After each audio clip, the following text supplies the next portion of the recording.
He who can destroy a thing has the real control of it.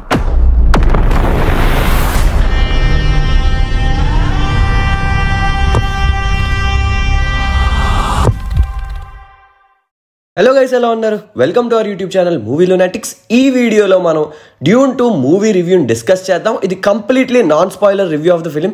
So వీడియోని skip చేయకుండా end వరకు చూడొచ్చు. And video start చేసే ముందు మన ఛానల్ వ్యూయర్స్కి ఒక చిన్న నోట్ ఏంటంటే, డ్యూన్ వరల్డ్ అర్థం కావడం కోసం ఫస్ట్ పార్ట్ ఫుల్ స్టోరీ ఎక్స్ప్లెనేషన్ని మళ్ళీ మన ఛానల్లో అప్లోడ్ చేయబోతున్నాం. సో పార్ట్ 1 చూడని వాళ్ళకి ఒక క్లారిటీ వస్తుంది. అండ్ ఆల్రెడీ చూసి చాలా రోజులైంది అనుకునే వాళ్ళకి ఒక రీక్యాప్ లాగా కూడా ఉంటుంది. So stay tune for that video. థియేటర్కి వెళ్లే ముందు ఒకసారి ఆ వీడియో చూసి వెళ్ళండి. మీరు ఇప్పుడే మన ఛానల్ విజిట్ చేసినట్లయితే వెంటనే కింద సబ్స్క్రైబ్ బటన్ నొక్కి పక్కనే ఉన్న బెల్ ఐకాన్ని ట్యాప్ చేసేయండి. ఆల్రెడీ సబ్స్క్రైబ్ చేసిన వాళ్ళైతే మన ఫేస్బుక్ ఇంకా ఇన్స్టాగ్రామ్ పేజ్ని ఒక లుక్ వేసుకోండి. మా ఫ్యూచర్ వీడియో అప్డేట్స్ మీకు తెలుస్తాయి. All right, let's get back to our actual content. మొత్తానికి ఎప్పుడెప్పుడు ఆయన వెయిట్ చేస్తున్న డ్యూన్ 2 రిలీజ్ అయిపోయింది. ఆల్ ఓవర్ ద వరల్డ్ నిన్న ప్రీమియర్స్ అయితే పడిపోయినాయి. సో డ్యూన్ పార్ట్ 2కి ఆడియన్స్ నుంచి వచ్చిన రెస్పాన్స్ అండ్ టొమాటో మీటర్లో 96% ఫ్రెష్ అండ్ IMDbలో 9.1/10 రేటింగ్ ఉంది.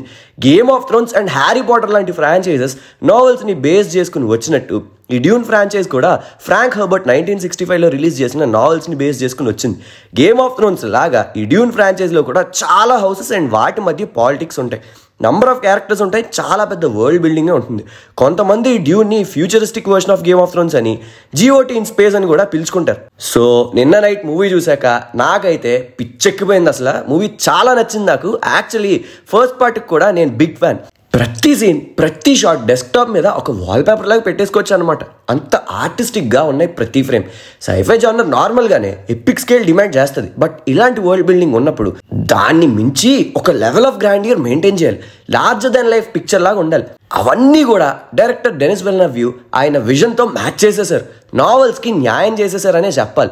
డ్యూన్ ఫ్యాన్డమ్ అంతా సాటిస్ఫై అయిపోయి ఉంటారు మీరు. కానీ GOT ఫ్యాన్స్ అయితే ఈ ఫ్రాంచైజీ కూడా ఖచ్చితంగా నచ్చుద్ది. బట్ ప్రాబ్లం ఏంటంటే ఇది మూవీస్గా రిలీజ్ అవడం వల్ల గ్యాప్ ఎక్కువ వచ్చేస్తుంది. ఫస్ట్ పార్ట్ వచ్చిన ఆల్మోస్ట్ 2 yearsకి సెకండ్ ఇన్స్టాల్మెంట్ వచ్చింది. పాసిబిలీ ఏమైనా స్పిన్ ఆఫ్స్ని సిరీస్గా ప్లాన్ చేస్తూ ఉండొచ్చు మూవీ మేకర్స్. ఇన్ డెప్త్ రివ్యూలోకి వెళ్లే ముందు అసలు ప్లాట్ ప్రిమైజ్ ఏంటి అని ఒక లుక్ వేసుకుందాం. ఫార్ ఫ్యూచర్లో, లైక్ ఇప్పుడు 2024 కదా, ఆల్మోస్ట్ ఒక 10,000 years తర్వాత జరుగుతున్న ప్లాట్ అన్నమాట ఇది. ఎర్త్ మీద కింగ్డమ్స్ ఉన్నట్టే అప్పుడు స్పేస్లో డిఫరెంట్ హౌసెస్ ఉంటాయి. హౌస్ యాట్రిడీస్ అని, హౌస్ హార్కొనెన్ అని, హౌస్ కారినో అని, ఎట్సెట్రా ఎట్సెట్రా. అండ్ ఈ హౌసెస్ అందరికీ ఒక ఎంపరర్ ఉంటాడు. హౌసెస్ అన్నీ కూడా గెలాక్సీ వైజ్గా పవర్ సంపాదించి రూలింగ్ కోసం ఎవరికి వాళ్ళు ట్రై చేస్తూ ఉంటారు. అండ్ ఆరకిస్ అని ఒక హార్ష్ డెజర్ట్ ప్లానెట్ మీద వీళ్ళందరి కళ్ళు పడతాయి. ఈ ప్లానెట్లో స్పైస్ అని ఒక చాలా వాల్యుబుల్ మినరల్ ఉంటుంది. దానివల్ల చాలా బెనిఫిట్స్ ఉన్నాయి. ఎంపరర్ ఆర్డర్స్ మీద హౌస్ యాట్రిడీస్ యొక్క రాయల్ ఫ్యామిలీ ఆరకిస్ ప్లానెట్ మీదకి వెళ్తారు. ఈ పర్టికులర్ హౌస్కి లీడర్ అయిన డ్యూక్ లెటో యాట్రిడీస్ కొడుకైన పాల్ యాట్రిడీసే మూవీలో మెయిన్ హీరో. స్టోరీ అంతా మనోడి చుట్టూ తిరుగుతూ ఉంటుంది. అయితే ఆరకిస్ ప్లానెట్ మీద హార్కొనెన్ హౌస్ వాళ్ళు ఎప్పటి నుండో టెంట్ వేసుకుని కూర్చున్నారు. ఈ రెండు హౌసెస్ మధ్య ఏం పాలిటిక్స్ జరిగాయి, ఏ హౌస్ పడిపోయింది, శాండ్ వామ్స్ ఏంటి, ఫ్రెమెన్ ఎవరు, పాల్కి వచ్చే డ్రీమ్స్ ఆర్ విజన్స్ ఏంటి, ఇవన్నీ మనం పార్ట్ 1లో చూసేసాం ఆల్రెడీ. ఇప్పుడు ఈ స్టోరీ లైన్ని ఎక్స్పాండ్ చేస్తూ సెకండ్ ఇన్స్టాల్మెంట్ వచ్చింది. పార్ట్ 2లో హౌస్ కారినో అండ్ ఎంపరర్ షడామ్ 4 కూతురైన ప్రిన్సెస్ ఇరులన్ కారినో పాత్ర ఏంటి, పాల్ తన జర్నీని ఎలా కొనసాగించాడు, ఫ్రెమెన్ అందరూ కలిసి నమ్ముతున్న ఆ ప్రొఫెసీ ఏమైంది, ఎవరి మీద రివెంజ్ తీర్చుకుంటున్నారు, ఆరకిస్ ప్లానెట్ యొక్క డెస్టినీ ఏంటి, ఇలాంటి పాయింట్స్ అన్నీ మీకు మూవీ చూస్తే అర్థమవుతాయి. ఫస్ట్ పార్ట్కి హాన్స్ జిమ్మర్ మ్యూజిక్ ఇచ్చారు. దీనికి కూడా ఆయనే ఆ గ్రాండ్ స్కేల్ ఆఫ్ పిక్చర్ని మ్యాచ్ చేస్తూనే ఉంటుంది. బ్యాక్గ్రౌండ్ స్కోర్ కూడా క్యారెక్టర్ బాగా డెవలప్ చేసుకుంటూ వచ్చారు. చనీ రోల్లో యాక్ట్రెస్ జెండాయా అండ్ ప్రిన్సెస్ ఇరులన్ రోల్లో యాక్ట్రెస్ ఫ్లోరెన్స్ పగ్ ఇద్దరు ఆ రోల్స్ని పర్ఫెక్ట్గా ప్లే చేశారు. అండ్ యాక్టర్ తిమోథీ చాల్మెట్ కూడా ఫినామినల్ పర్ఫార్మెన్స్ ఇచ్చాడు. ఇండియా గుడ్ కాస్టింగ్ చాయిస్ అని చెప్పుకోవచ్చు. వీడియో స్టార్టింగ్లో చెప్పినట్టు విజువల్స్ అన్నీ కూడా ఎక్స్ట్రాడినరీగా ఉన్నాయి. ఆ ఎపిక్ స్కేల్లో సౌండ్ని, విజువల్స్ని కలిపి ఎక్స్పీరియన్స్ చేయాలంటే మీకు నియరెస్ట్ ఐమాక్స్లో చూడడానికి ట్రై చేయండి. మూవీ అవుతున్నంతసేపు మిమ్మల్ని ఆ వరల్డ్లోకి తీసుకెళ్ళిపోతారు. కానీ ఒకటి మాత్రం గుర్తుపెట్టుకోవాల్సిన విషయం ఏంటంటే మూవీ పేస్ అనేది ఒక కట్టు అని ఫాస్ట్గా ఉండదు. ఈ స్టైల్ ఆఫ్ నేరేటివ్ కొంచెం మీడియం టు స్లో పేస్లో వెళ్తూ ఉంటుంది. యాజ్ లాంగ్ యాజ్ మీరు స్టోరీలో ఇన్వెస్ట్ అయితే అవన్నీ తెలియవు అనుకోండి. అయినా మన గేమ్ ఆఫ్ థ్రోన్స్ ఫ్యాన్స్కి ఎలాంటి నేరేటివ్లు అన్నీ అలవాటేలే.